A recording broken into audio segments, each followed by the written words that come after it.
Hello everyone. आज हम देखेंगे ऐसे क्यू टू। ठीक है। क्वेश्चन है obtain the general solutions x function of x and y function of y of the ODEs given in equation 1.18 B. देखो, ये जो क्वेश्चन है इसका सॉल्यूशन मैंने पहले भी किया है लास्ट लेक्चर में, लेक्चर 5 में। अ, एक बार इसे देख लेते हैं।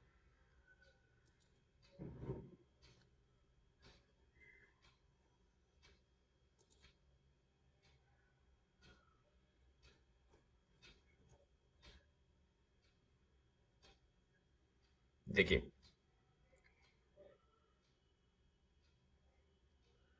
ये है इक्वेशन थर्ड, देख रहे हैं आप। ओके। तो इक्वेशन फोर मतलब इसी को सॉल्व करना है हमें यहाँ पे। तो मैंने पूरा सॉल्यूशन इसका लिखा हुआ है, और इसका फाइनल आंसर जो जनरल सॉल्यूशन मिलता है हमें, वो है इक्वेशन नंबर 7। एक्स निकालना था जो निकल चुका है। और इक्वेशन नंबर 8, ये तो यहाँ पर ये जो सेल्फ असेसमेंट क्वेश्चन है आपका नंबर 2, वो इक्वेशन 7 और 8 इसका जनरल सॉल्यूशन है। ये मैं कर चुका हूँ, ठीक है, लास्ट लेक्चर में ही। लेकिन इसे मैं अलग से भी अभी सॉल्व कर देता हूँ। ठीक है। अब देखो, ये क्वेश्चन है और हमें सॉल्व करना है इक्वेशन नंबर 1.18 बी। ठीक है, ये आपके बुक में है, इसे मैं लिख भी दे रहा हूँ। To obtain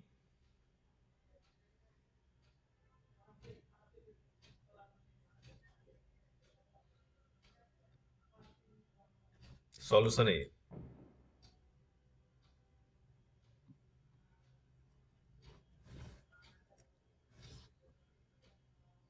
to obtain the general solutions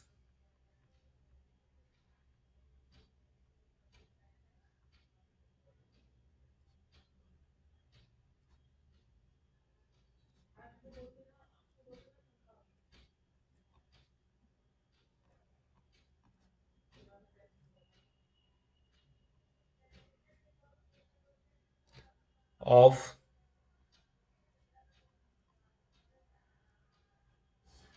of the separated ओडीईज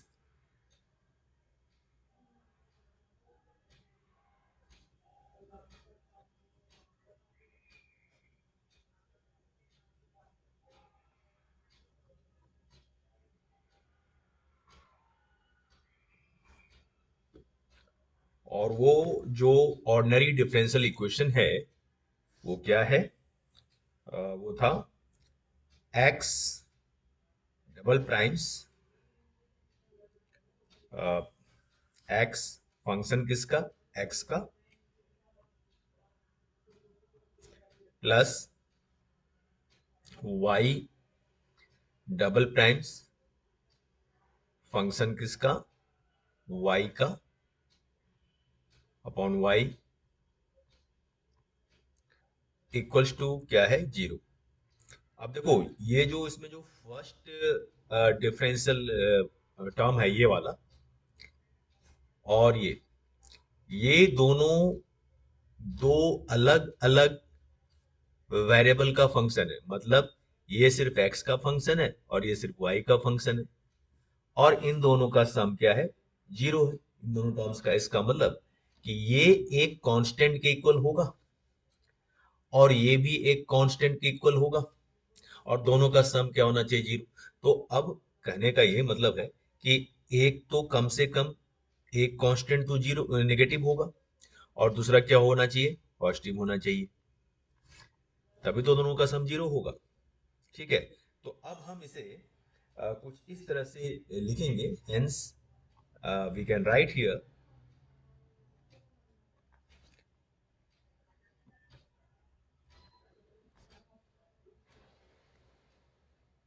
we write X double dash function of X, इसे हम माइनस के स्क्वायर ले लेते हैं, ठीक है, तो अब इसे थोड़ा सा एक स्टेप और लिख लें। देखो ये क्या बन जाएगा, ये हो जाएगा x double primes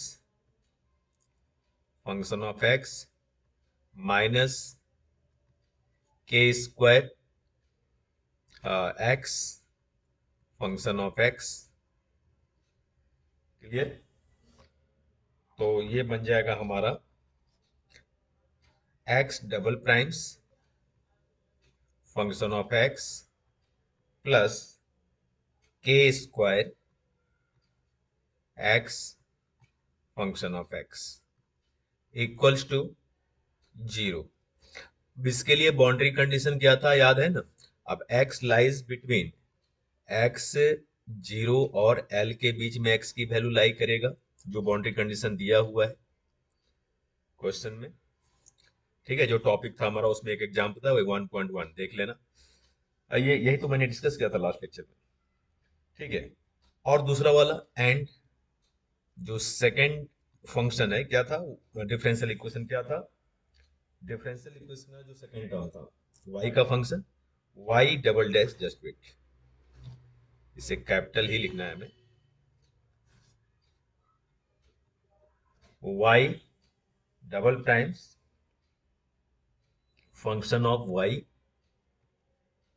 upon y function of y equals to K square, है ना? उसे अगर माइनस के स्क्वायर लिया तो दूसरा के स्क्वायर होगा, क्योंकि दोनों का सम क्या होना चाहिए, जीरो होना चाहिए, है ना? ये, हाँ, आ गया। तो ये हो जाएगा y डबल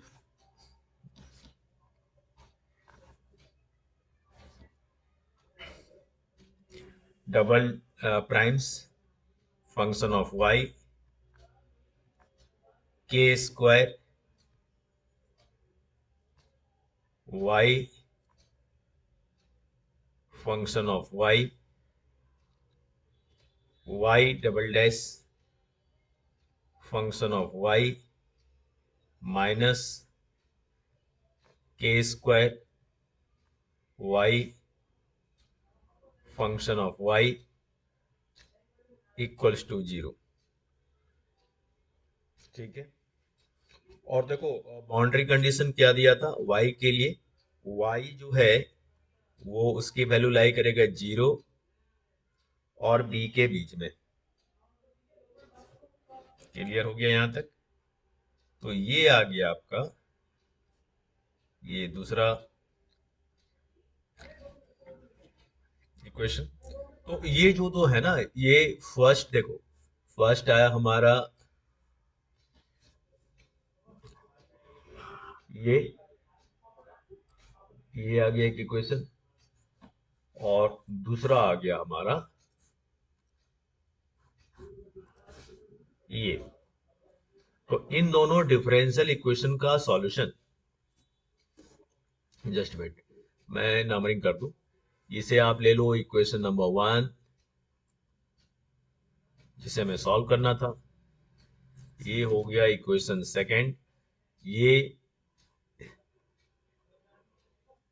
और ये आ गया थर्ड। हमें इक्वेशन 2 और 3, इसका हमें जनरल सॉल्यूशन लिखना है।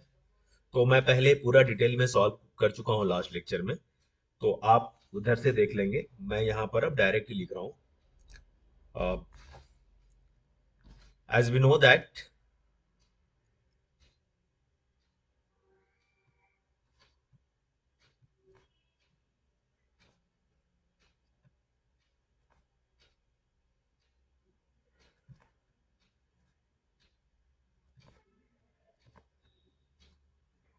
The general solution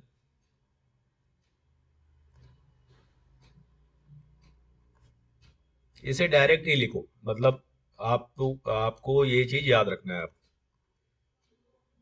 the general solution of the ODEs are, जो ऊपर दो ODEs है, टू लिख लो,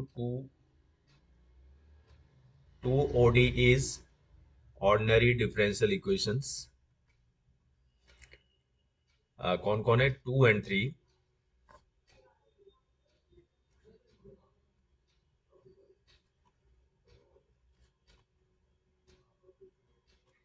आर, तो इसका सॉल्यूशन आया था x equals two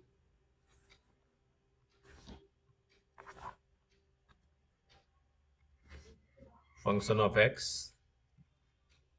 equals to a cos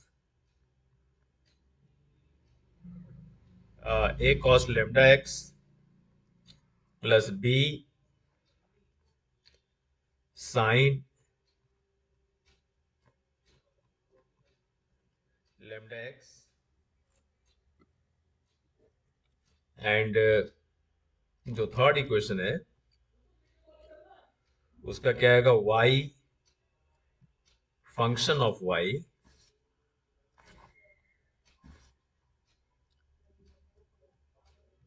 equals to, इसका क्या आता है, इसका आएगा, इसमें हाइपरबोलिक बनता है फंक्शन, याद है ना, कांस्टेंट सी ले लो, C cos H hyperbolic lambda y plus D ले लो constant D sine hyperbolic lambda y. तो ये फाइनल आंसर है इस क्वेश्चन का, जो आपका SAQ2 में दिया गया है। ओके, तो देखो नेक्स्ट जो टॉपिक है ये फाइनल हो गया, कंप्लीट। नेक्स्ट जो टॉपिक है वो है हमारा, जस्ट वेट मैं जरा एक बार चेक कर लूं, सिलिंड्रिकल कोऑर्डिनेट्स। हमें लैप्लेसेस इक्वेशन सॉल्व करना है इन सिलिंड्रिकल कोऑर्डिनेट्स, मतलब एक टॉपिक खत्म हो चुका है लैप्लेसेस इक्वेशन इन कार्टेशियन कोऑर्डिनेट्स। ठीक है, अब नेक्स्ट जो है वो है लैप्लेसेस इक्वेशन इन सिलिंड्रिकल कोऑर्डिनेट्स, और फिर आएगा लैप्लेसेस इक्वेशन इन स्फेरिकल कोऑर्डिनेट्स। ठीक है, तो पहले हम स्फेरिकल पोलर कोऑर्डिनेट्स, तो पहले हम अब नेक्स्ट जो लेक्चर होगा उसमें पढ़ेंगे लैप्लेसेस इक्वेशन इन सिलिंड्रिकल कोऑर्डिनेट्स। ठीक है, क्लियर। देखो यूनिट 1 के बाद फिर हम यूनिट 2 पढ़ेंगे, यूनिट 3 पढ़ेंगे, सीक्वेंस में चलेंगे। और जब ब्लॉक 1 कंप्लीट हो जाएगा, फिर ब्लॉक 2 और ब्लॉक 3 पढ़ने के बाद ब्लॉक 3 तक अगर आप कंप्लीट कर लेते हो तो 60% प्लस स्कोर आप कर सकते हो। ठीक है, आफ्टर दैट फिर हम सेकंड पेपर में आ जाएंगे। और अगर किसी को प्रीवियस ईयर तो हम कहेंगे नहीं, मतलब 2 टर्म एंड एग्जामिनेशन हो चुके हैं, तो प्रीवियस जो 2 पेपर्स हो चुके हैं, ठीक है, एक तो अभी दिसंबर में हुआ था और उससे पहले जून में हुआ था। ठीक है, जून 24 में और 24 दिसंबर में 2 पेपर हो चुके हैं। अगर उन प्रीवियस पेपर्स का सॉल्यूशन चाहिए आपको, तो उसके लिए आपको टेलीग्राम में मैसेज करना होगा। ठीक है, जिसे भी चाहिए वो टेलीग्राम में आप मैसेज कर दें। आपको हैंड रिटन,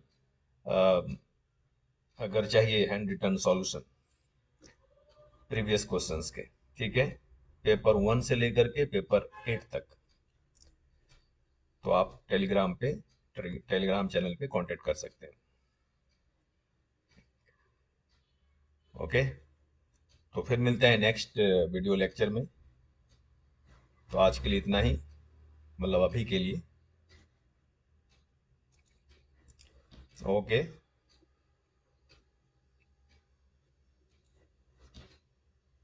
थैंक यू।